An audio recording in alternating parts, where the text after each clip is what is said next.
Hi, hello எல்லாருக்கும் வணக்கம். இது வந்து ஒரு குட்டி மினி வ்ளாக். ரொம்ப நாளா நாங்க வெளியில போய் சாப்பிடணும்னு பிளான் பண்ணியிருந்தோம். ஸோ ஃபைனலா இன்னைக்கு நாங்க வெளியில வந்து சாப்பிடலான்னு கிளம்பிட்டோம். KFC போயுமே ரொம்ப நாள் ஆச்சு. ஸோ KFC போய் சாப்பிடலான்ப்பா. இங்க வந்து பார்த்தீங்கன்னா, லைட் செட்டிங் எல்லாமே சூப்பர்வா இருந்துச்சு. நெறைய செல்ஃபீஸ், நெறைய ஃபோட்டோஸ்லாம் எடுத்தோம். குட்டீஸாருமே, பெரியஸாருமே ரொம்ப என்ஜாய் பண்ணாங்க. என்னோட ஹஸ்பண்ட் ஆர்டர் போட்டுட்டு வந்து உட்காந்துட்டாரு. இவங்க 2 பேர் கூட என்ஜாய் பண்றதுக்கு.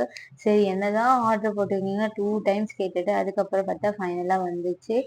எங்களுக்காக ஸ்பைசி லாலிபாப்பு, பசங்களுக்காக நார்மலான சிக்கன் ஆர்டர் பண்ணியிருந்தாரு. அப்புறம் பார்த்தீங்கன்னா பர்கர், ஃப்ரெஞ்ச் ஃப்ரை. பர்கர்னா என்னோட பெரிய சாருக்கு ரொம்ப பிடிக்கும். ஃப்ரெஞ்ச் ஃப்ரை வந்து குட்டி சாருக்கு ரொம்ப பிடிக்கும். ஸோ சாப்பிட்டோம். சரி வீடியோ எடுத்தது போதும் நம்மளும் கொஞ்சம் டேஸ்ட் பண்ணலாம்னு நானும் சாப்பிட்டேன். என் ஹஸ்பண்ட் வீடியோ எடுத்துட்டாரு. ஸோ வீக்கெண்ட் ரொம்ப சூப்பர்வா ஜாலியா போச்சு. இந்த வீடியோ பிடிச்சிருந்தா லைக், ஷேர், சப்ஸ்கிரைப் பண்ணுங்க. நெக்ஸ்ட் வீடியோல பார்க்கலாம். Ta-ta, bye bye.